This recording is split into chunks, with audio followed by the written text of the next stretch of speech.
Hi, how you doing today? My name is 28023. So I know we're midway through October, and by this point I should have fully embraced the Halloween spirit by now, because there's no other holidays in between, and I just can't do it. It's not like I hate Halloween or anything, trust me, I have a whole bunch of Halloween content planned, but I really want to try to make these bars more cohesive and have an overarching story, and we started down the Thanksgiving train, and I just want to finish it off. One of the biggest things about Thanksgiving, right? It's being around family and talking with family and possibly pulling family members off of the ceiling. As you can imagine, seeing as how I run this channel, a lot of the talking with family means teaching family, especially smaller members of my family. And I couldn't really do it this year because we're physically not together anymore. The only thing I can do is talk to them through FaceTime and be like, I want to tell you stuff that mommy doesn't know. And they're like, okay, we'll see you next time. I don't know when that will be. But I do have a camera and a microphone, so why don't I use these things to talk to them throughout space and time? And if someone were to take advantage of this video based off of where it's located.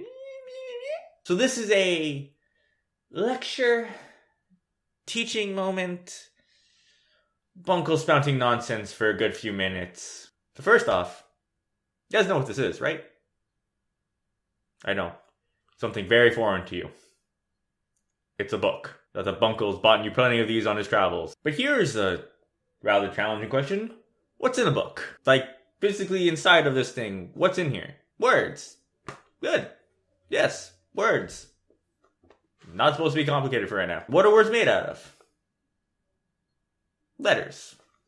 Okay. So what do letters look like? Is this a letter? No, right? It doesn't look like any of the other standard letters. But if I ever wanted to write one of these by hand, I need to know what this letter is. I need to be able to create it properly. Let's say you know how to make a letter, more or less. Not to known as standard, but who cares? Can you put them together like this? Probably not, right? You have some letter big, and then there's small again, and then there's big and small and big and small. It doesn't really look right, right? A big letter, it's big, right? It stands out. What does we supposed to mean for this name? It seems off, right? Like, it doesn't seem like it should be a thing. Okay, so in order to make a word, I have to put these lines together in a certain order to make a letter, and I gotta put enough letters together, and the letters have to be a certain way. Okay, so in that there is, letter construction and word construction. All right, okay. Is this a word?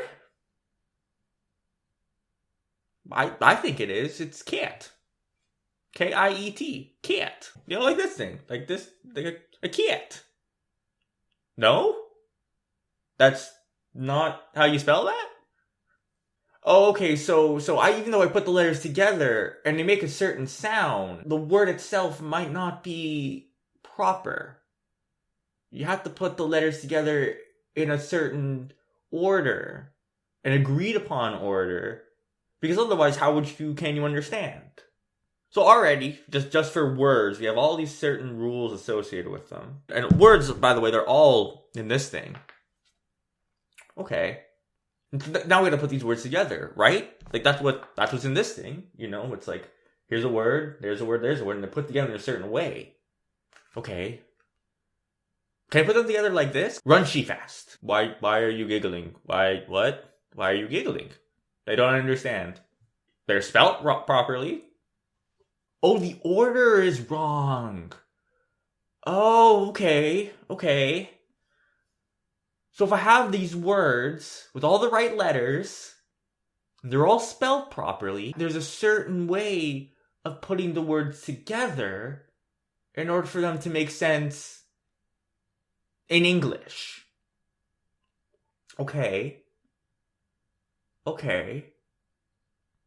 So let's make a note of that, right? So there's a word order structure. There's a structure to how we put words together. Okay. What about these things? What do they do? They're not words, not letters, but they're important, right? This sentence and this sentence mean something different. So let's reiterate. We have words. Each word is made up of letters. letters have to be made a certain way. There's a certain way the letters have to go together in order to make the word we mean to say. And then after that, once we have our words, we have to put them together in a certain way in order for people to understand us in another way. And then after that, we need to add certain little things at the end of our words in order for them to be what we mean them to be. Wow, that's a lot of stuff. And all of that's in here. All of that's in here.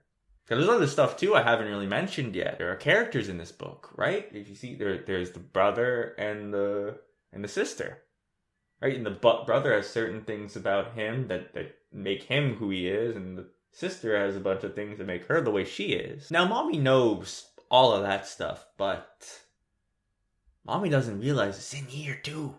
Yeah. You guys know your add tables, right? Like, you don't know those things where it's like 1 + 1 = 2. 2 + 1 = 3. 3 and down the rabbit hole we go, right? Okay. Want to know where those numbers can come from?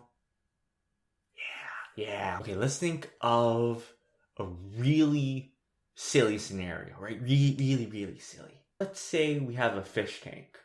Right? Let's say we're going to the doctor's office or the dentist's office, and there's a fish tank there, right? And you see all the little fish kind of swimming around in the fish tank. We can count the fish, right? Like, it shouldn't be too hard, 1, 2, 3, 4, 5, however many in there. We just count our way along. Can a fish get out of the tank? No, right? They're really kind of limited there. They can't really go anywhere. What about a room then? Kitchen. We can sit there and we can look out, and some people are moving in, in order to grab a snack. Sometimes we're sitting down for dinner. Let's say, for the sake of an argument, let's say both of you guys are just in the kitchen. You're just sitting there, just chilling, waiting for people to sit down. How many people are in the room? Well, okay. You're standing in there and you can see, so you can count. So you count 1, 2, 3. There's 3 people you can see. But are you guys in the kitchen as well? Right? Because that's how we set up the scenario, right? We set up with you guys being in the kitchen. So number of people in the kitchen is the same thing as number of people you guys see in the kitchen plus you guys. Although, that's a lot of writing, right? There's gotta be some way we can simplify it. What do you guys think? What should we put here? The smiley face? Sure, let's put a smiley face. And then everyone's happy. Everyone's happy in the kitchen. Sure, why not? An eyeball. Yeah, that's good. So this is how the eyeball, the number of people we see, and the smiley face is how many people in the kitchen. But what good is that number? Okay, so we have all of this. We now know how many people are in the kitchen. Let's do something with this. Let's actually use this for something. Let's say I owned a bank. And let's say, Nona's asking me for a little bit of money in order for this function. For each person she has at this function, I'll give her a little bit of money. Well, how many people are at the function? Oh, what's the function? A party. Sorry. I'm an old man. I use my old man words sometimes. I'm sorry. So let's say I would give Nona, I don't know, let's say $2 for every person at the party. Let's say this party is from 1950, where $2 actually meant something. So for each person, I'll say, that person gets $2, and that person gets $2, and that person gets $2. Okay. Again, I hate long words. Long words are painful and boring. Let's do this one. Let's use the dollar symbol. Well, how do I know how many people are at the party? Right? I'm not going to be there. I'm probably going to be the University of Toronto. I don't know. Random place. Why don't you guys be my helpers? You guys take a stock of how many people are at the party. Let me know. And for each person, I'll give Nona $2. Why don't we just merge these two things together, right? Because we already have smiley face, right? And then I'll put that equal to the amount of money I owe Nona. So the amount of money I owe Nona is the same as each person at the party, so a smiley face. So 2 smiley faces. Okay, but I don't want to do smiley face and smiley face. We'll just do it 2. And then, because then I'll know. Well, smiley face is what you guys see. So we'll do the 2, and then, we'll do the eyeball plus 2. Okay. Sweet. So that is how much money I owe Nona. But because let's think about it, right? Like, we're in a room. And the thing we're saying about a room is that people can come in and go out and come in and go out. So the number of people in the room changes. Right? I don't know if you guys noticed at the party, but sometimes people have to go to the bathroom. Sometimes, I don't know, answer the phone. So they're coming in and out of the kitchen a whole bunch. So that means that the number of people is going to fluctuate. And that means the amount of money I owe Nona is going to fluctuate. So, okay, this is a lot for me to think about. Let's try just seeing this all in action. Okay, give me a whole bunch of numbers. Thank you for that whole bunch of numbers. Let's try putting this through. Putting this through all of these numbers. We'll add them together, and then we'll try to put them on a grid. Let's take a whole bunch of graph paper, and like the 0, and then a 1, and then a 2, and we keep going on and on. And then we'll have the grids going up, and the 0, 1, and 2 going on and on up top. And we'll try to, for every one we put here, we'll have the output over there. Yeah, and we'll try doing that. This is algebra.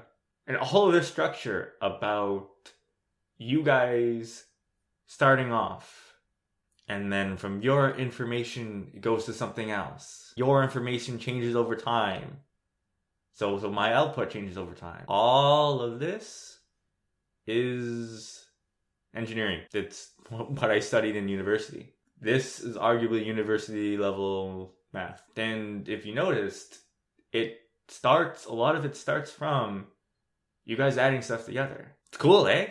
Do you see how with the book, we were building up all these little things, and they're all building up to something? Look what we did over here. All these little things that you're learning can eventually build up to something really cool. What parts does mommy doesn't know about? I don't know if she's familiar with the graphing stuff. I think she's as comfortable with that. But like this idea of like putting things together and like building up, I don't think mommy has ever seen that really. I didn't see it until I went to university, so I kind of doubt it. Anyway, regardless of your age and who you are, I really hope you enjoyed this video.